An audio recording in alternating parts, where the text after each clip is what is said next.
Hallo en welkom by hierdie spesiale episode van Blitsfokus. Soos julle die datum ken, dit is net voor Kersfees en geseënde Kersfees van ons die Blitsfokus familie af.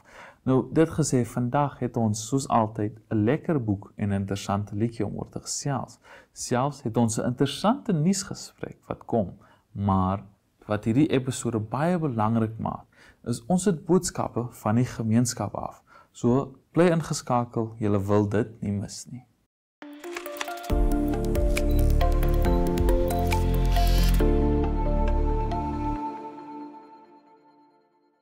Hallo kykers en welkom. Dit is die 24ste, dit is die dag voor Kersfees. Ou Kersdag. Ek is opgewonde, môre maak ons geskenke oop. Ek weet nie waar ek gaan geskenke kry nie, maar ek sal mense ook nie kwaadlik neem as hulle nie vir my geskenke koop nie, want ek is te vol nonsens. Baie mense het nou vir my gesê, hulle gaan nie vir my geskenke koop nie, want ek is te vol nonsens. Hulle gaan maar net vir my 'n gift voucher. Ek dink ons het in laasweek se episode geleer, koop net vir haar boeke. Nee, maar ek is ook baie vol nonsens oor watter tipe boeke. Ja, maar ek meen ons is seker ons kan 'n giftkaart na 'n boekwinkel toe vir jou kry. Exactly, dis wat meeste mense doen. Ek gaan nie jokkie. Ja. Of hulle koop vir my Lego Formule 1 karretjies. Dit het ook onlangs met my vriende en my familie dit begin doen. Okay, so kykers, dan weet julle wat ons vir Maar haar ek kan het koop. klaar 'n Aston Martin en 'n McLaren. So julle moet die ander van my kry. Ferrari is volgende. Ferrari is volgende en dan kan ons begin by die Red Bull. Oef. Nee. Ja, wat is daar nog? Ja, nee. Maar in elk geval, jy was die vorige aanbieder van Blitsfokus en alles. So ek wil 'n bietjie met jou gesels oor ons gaste en wat het jy die meeste geniet? Wie was jou gunsteling, die lekkerste, die snaakste? Snaakste. Die snaakste. Sure. Blitsfokus was eintlik vir my so lank terug. Is een van daai goed wat jy soos in 'n boksie sit. jy Ja. weet, En dis soos Blitsfokus veral is een van daai goed wat 'n tydperk in my lewe definieer. Jy weet, soos Ja. daai is die tyd toe ek nog by Blitsfokus was, jy weet. Nou gaan ek die boksie moet ooppak. Wie was baie snaaks? Ek dink Skalk Besuidenhout Oh. was nogal snaaks geweest. Hy het met 'n lang afstand onderhoud by ons aangesluit. Maar ek dink ek het nie vir Skalk so snaaks ondervind nie omdat hy 'n komediant is. So jou verwagting van hom is hier, jy weet. En dan is hy soos 'n snaaks, maar nie, jy weet. Snaaks. Hy lag uit jou maag uit snaaks nie. Ja, ek dink Dani de Tooy van Spoeghof het ook voorheen, hulle was hierdie jaar weer op Blitsfokus. Ja. Ek dink ek is verskriklik intellektueel om met hulle te praat oor kleur en die see in hulle musiek, want dit kom die hele tyd op. Ek is soos, wat is die obsessie met kleur en met die see? En Dani is so, ons hou van kleur, ons hou van die see. Ek is soos, cool, bra. Dit is altyd daai oomblikke. Ja, maar ek het verskriklik baie lekker gaste gehad op Blitsfokus in my tyd.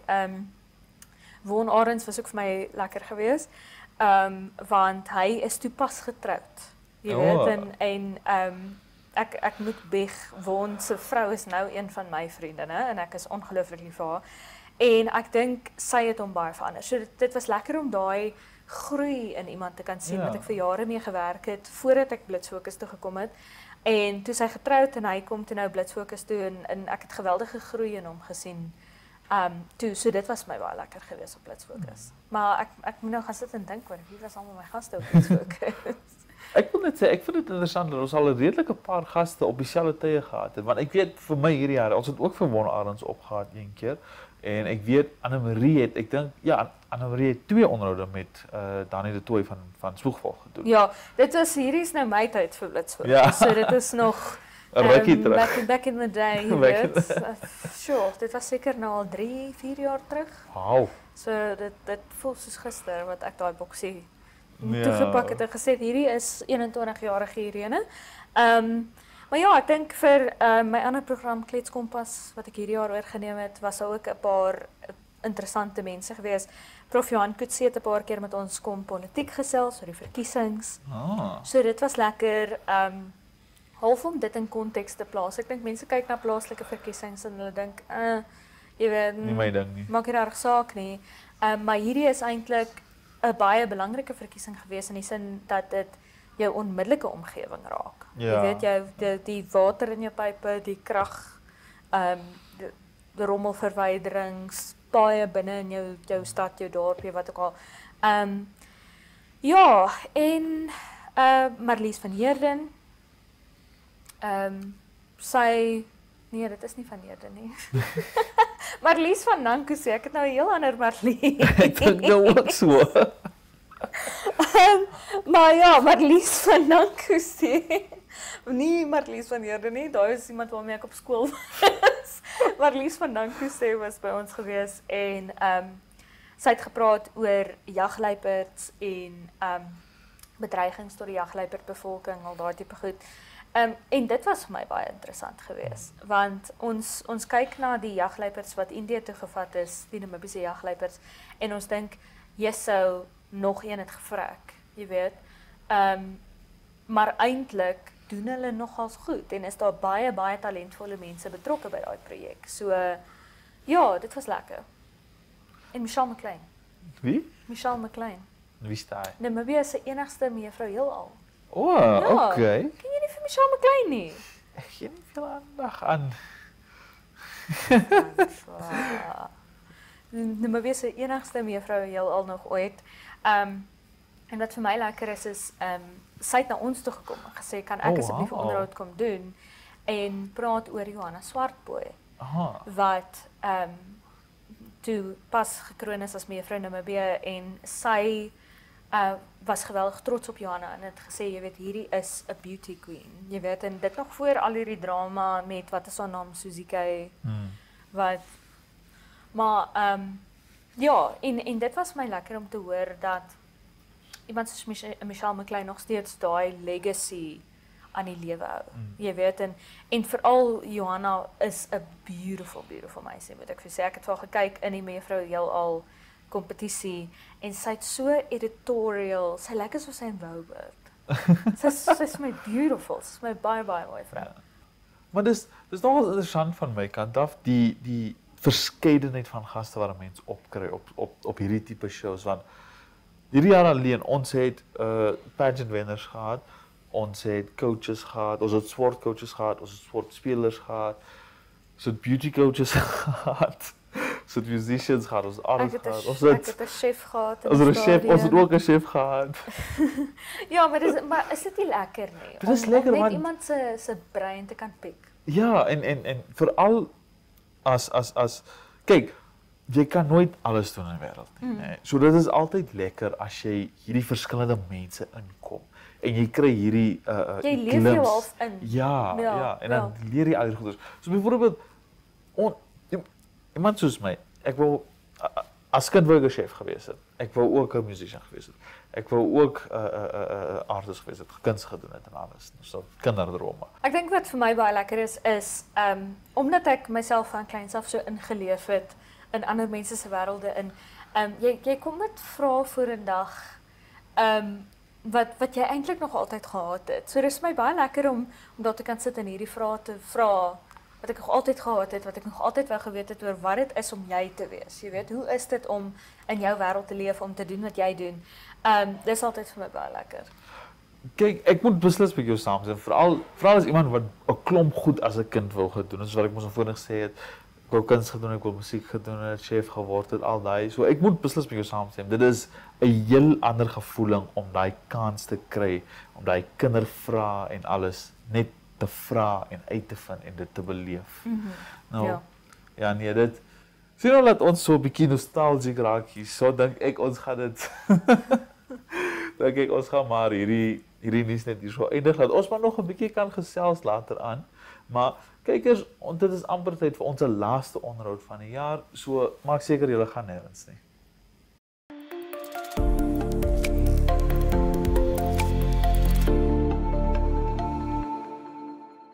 Hallo en welkom by hierdie episode van Blitz Fokus. Nou, soos julle kan sien, ons is 'n bietjie by 'n ander plek. Nou, ons het nou wel getrek, soos ons 'n bietjie snaaks werk met waar ons onderhoud doen. Nou, dit gesê, ons is hier by Wanderers om 'n bietjie te praat met 'n squashspeler van buite Namibië af en 'n bietjie uit te vind oor hoe is sy tyd hier met ons. How are you today? I'm very well, yeah. I'm glad to hear that. Now, Sam, could you help me a bit with your surname? It's Gerrit. It's like the Dutch. For a lot of people, it's very difficult. But Sam Gerrit. Sam? Yeah. In Dutch, we say Sam Sam? and then Gerrit. Sam Gerrit. Perfect. That's actually a pretty good pronunciation. Yeah. I'm glad about that. I actually have a friend named Gerrit. Yeah. Yeah, so it's a Similar. bit strange. But so let's start off with what brought you to Namibia? I went here last year for the tournament. I mean, it's obviously it's great points for my ranking, but I also had a friend here living, so I could stay over there, and it also always makes it more easier to travel. If you know someone who you can stay with, like the squash players, we don't have a lot of money, so you don't have to spend any money on accommodation. He will know the way around everything, so that made it very interesting to come here. Oh. And I absolutely enjoyed it last year. The weather, the people, the food. Now, if you enjoyed it last year, then this year had to have been better, right? This year was even bigger, and also might be even better. Yeah. So now, this friend of yours, did he take you to see any sites? Did he take you sightseeing? Any fun places? Yeah, we love to play pool together, so we often play pool in the pool clubs here. But I think the highlight, especially from this week, was is a very big farm. And a farm here in Namibia is way different than a farm in the Netherlands. Oh. I mean, it's huge. The area of the farm is bigger than the city where I live in the Netherlands. So we went there the last couple of days, and we had a brilliant time. It was a lot of fire, a lot of meat. It was nice. It was very nice. Hopefully, when you come back next time, we can take you to the big places, the canyons, dunes, the sea. I would love to. Well, that's definitely something to look forward to. Now, how about you help us understand now? Because I know squash is it's a bit of an unknown sport, right? It's not as mainstream as like football and rugby and all that, right? So why don't you talk to us a bit about what is squash? Squash is, I mean, it has so many different aspects. It's so tough. You have to be athletic. You have to be flexible. It's mentally very tough.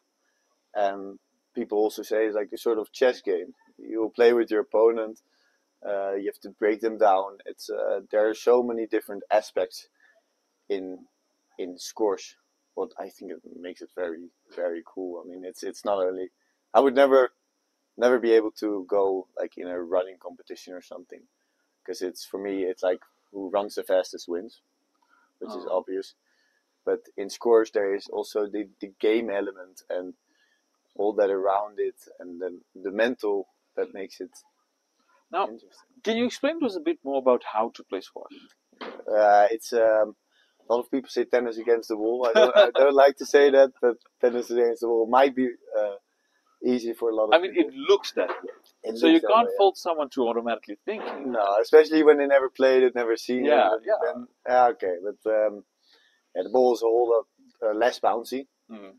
So only in this court, on altitude, it's different because there the ball bounces more. Yeah. But the ball can bounce only one time, or you can play it in a volley. You can play till 11, best of 5 games. Okay. And, it is a whole lot of running. Yeah, I've seen, especially in such a short space. Have you ever played it? Of course. I played once and I lost badly. So you never played it again. It's rather difficult to keep the force necessary to get the ball to bounce back. Yeah. Because I originally played tennis, right? And you have to hit a lot harder in squash, at least from my one-time experience. Yeah. Might be also the technique. Yeah. It's all other sports, so the technique and everything. No, you're definitely right about that. But now, speaking of, what would you say is the hardest part about squash for you? For me personally, especially coming in this level, it's mental. It's trusting your game plan and hanging in that game plan, and then because your opponent will break down at some point. That might be after 2 games, might be after 2.5 games, but you never know. Like what you're doing might not seem the right thing to do, but it will end up being the right thing to do. And trusting in that part is sometimes difficult when you start and it doesn't seem working. You want to do something else because you want to find solutions. Yeah. But hanging in there is Trusting the plan. tough. Yeah, it's a tough thing. It's a tough thing. Yeah. Now, on the flip side, what do you enjoy the most about squash? Winning. Okay, we all enjoy the winning. So besides that, what would you say? Yeah, it's you come off court and you're absolutely done. Like I will be laying on the ground. I cannot say a word anymore. It's just it takes so much out of your body, which is such a Good feeling. rewarding feeling. Yeah. Something.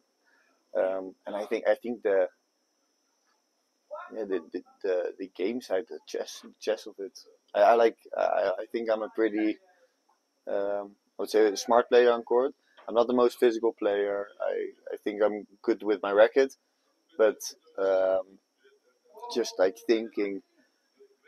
Also, when I'm coaching behind the court, I will be playing the match. I will sit like this, and I will go to the ball if if the player I'm coaching is not going to the ball.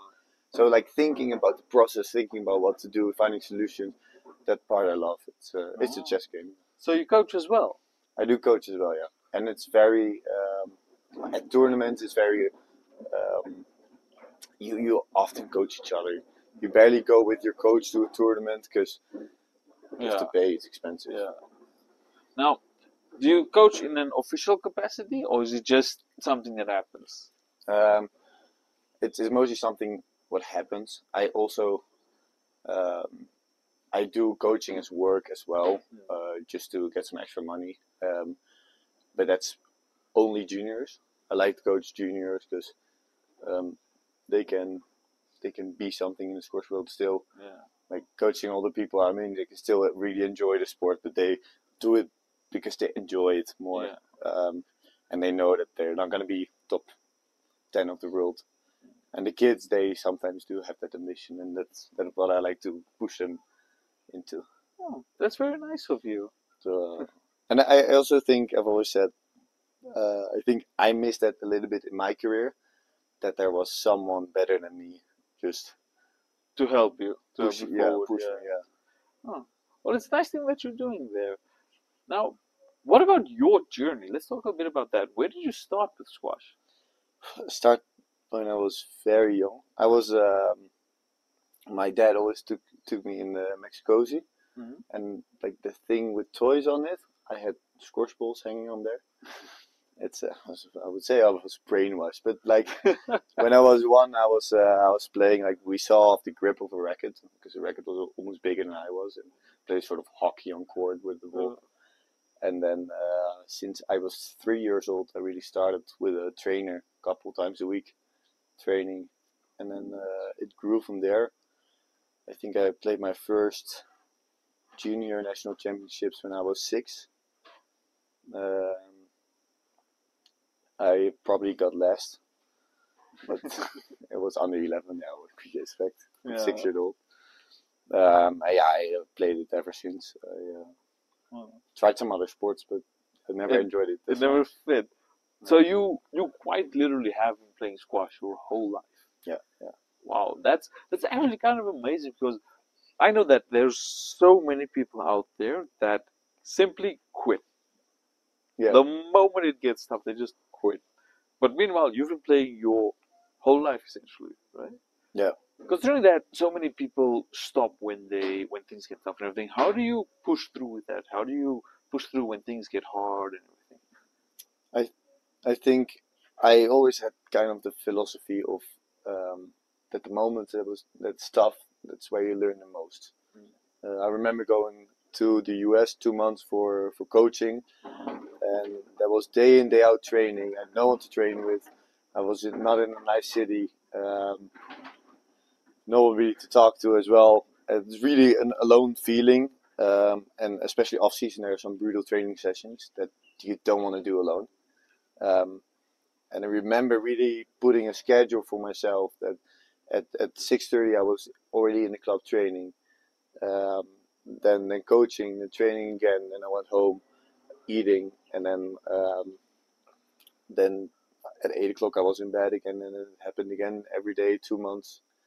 I did not enjoy it, but when I look back at it, I did learn a lot from it, and I always pushed through there, which is also like a very good feeling. I did learn a lot from it. So that moments that it's tough, you will always think like, I don't want to do this. Like, there is no happiness in what I do, so why would I do it?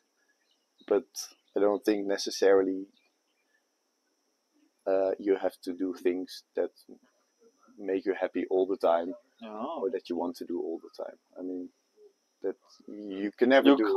You can never do always things that you want to do, or always things that make you happy. And I think if you do things you don't want to do very regular, I mean, there's always also been studies to it as well, but it will make you a happier person in the end.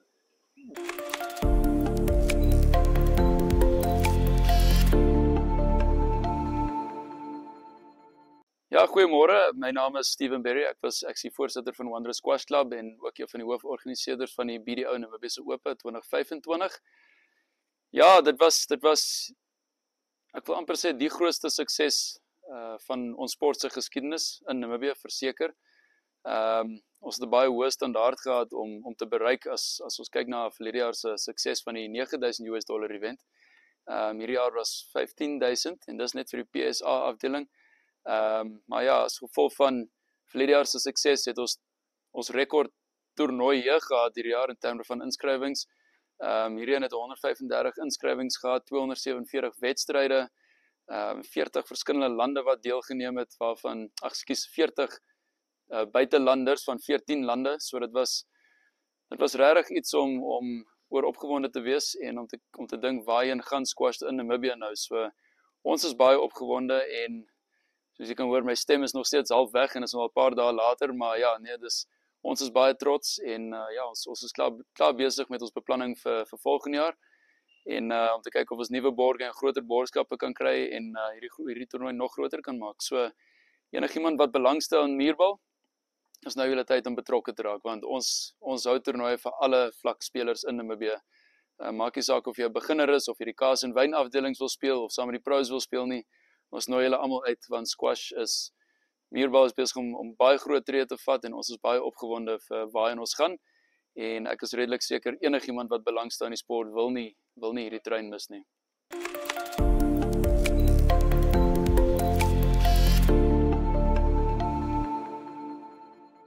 If there's one advice I could give to the younger players out there, it's probably doing things you don't want to do. Which sounds maybe weird, but to explain it very easy, the sport sessions that you do want to do, you will do them anyways. But the sessions that you don't want to do, maybe it's a gym session or an assault bike session, those are the sessions that you will skip the fastest. Those are the sessions that you want to push through, because that will build character. But I'm thinking it more in a bigger sense of putting yourself out there and doing things that make you feel uncomfortable. A kid that I coach asked me if what I do makes me happy, and there are some things about me as a squash player, what I do that makes me very happy. Like the trip here in Namibia, for example, is one of the best moments of my life. But in general, my training weeks, all that stuff, is not per se things that make me happy.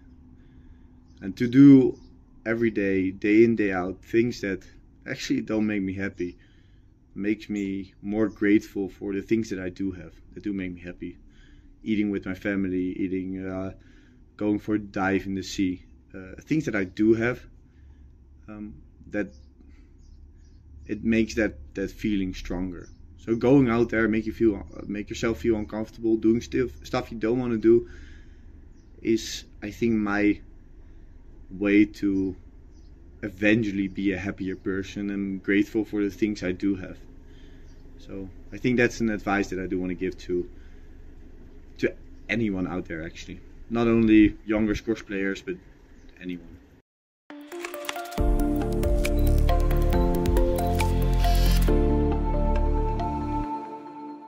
Welkom by Nuut op die Rak, 'n plek waar ink en denke saamvloei en elke boek 'n geheime wêreld oopsluit. Sit terug met jou koppie tee of donker koffie. Laat die stilte van die bladsy jou omvou en kom ons delf dieper in die betekenis agter vandag se verhaal. Vandag gesels ons oor Twyfelbos deur François Loots. Twyfelbos deur François Loots speel af in die Oeverberg van 1829 af en volg die verhaal van Sophia Troeter, 'n vrou wat na die dood van haar jongste seun besluit om haar eie pad te loop. Sy vestig haar op 'n klein stukkie grond waar sy selfstandig wil boer, sonder slawe of voermanne, 'n ongewone en gewaagde keuse vir haar tyd. Terwyl sy probeer om haar rou, skuldgevoel en onsekerheid te verwerk, raak die natuur, die gemeenskap en die geskiedkundige tydsgees deel van haar innerlike reis. Die Twyfelbos self word 'n simbool van haar emosionele voorstelling, 'n plek waar stilte, angs, maar ook moontlikheid heling. Die roman neem 'n donkerder draai wanneer 'n moord op die Bokpad aan die ander kant van die Akedisberg plaasvind.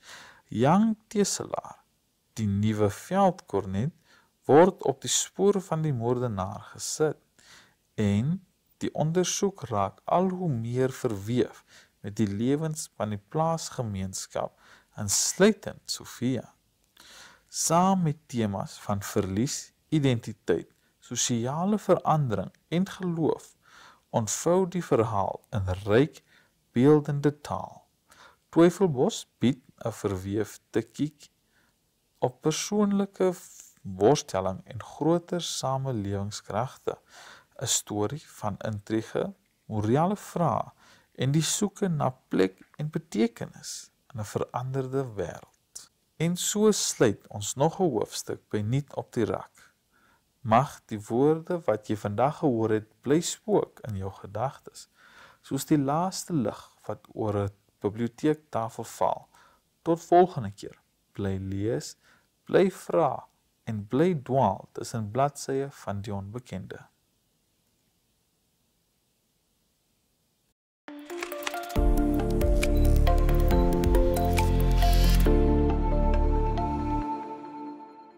Welkom by Voor in die Koor, 'n plek waar die skaduwees van klank en die diep geheime van musiek ontbloot word. Hier duik ons in die gevoel en betekenis agter musikante en hulle liedere, terwyl die tyd stadig verbyglip en elke noot sy verhaal fluister. Vandag gaan ons gesels oor Kalahari Kersfees deur Jan. Nou die lied beskryf 'n nostalgiese Kersfees op die plaas in die Kalahari, waar die spreker herinneringe koester van kinders wat in die stof speel, oggende saam met ouma en oupa op die stoep en die eenvoudige vreugdes van die plattelandse lewe. Kersfees word hier geassosieer met saamwees, liefde en dankbaarheid. En die spreker verbind dit met 'n gevoel van seën en gewees van bo af. Die somerkersfees in die suidelike halfrond word gevier deur tradisionele plattelandse ervarings en familiebande. Terselfdertyd beklemtoon die lied die eenvoud en opregtigheid van Kersfees, waar materiële dinge minder saak maak as die herinneringe en gemeenskap. Die spreker wil niks aan hierdie tyd verruil nie en herinner die luisteraar aan die belangrikheid van familie, saamwees en die klein dinge wat Kersfees spesiaal maak. Van koffie en boerbeskuit tot die gelag van kinders in die plaasdam. Die lied straal warmte, nostalgie en 'n diep waardering vir die Kalahari lewe uit. Dankie dat jy saam met ons in die skaduwees van klank en betekenis gereis het. Neem hierdie stilte. Laat die laaste notas nog naby jou hart weerklink en kom terug volgende week om die geheime van 'n nuwe kunstenaar en hulle musiek te ontbloot.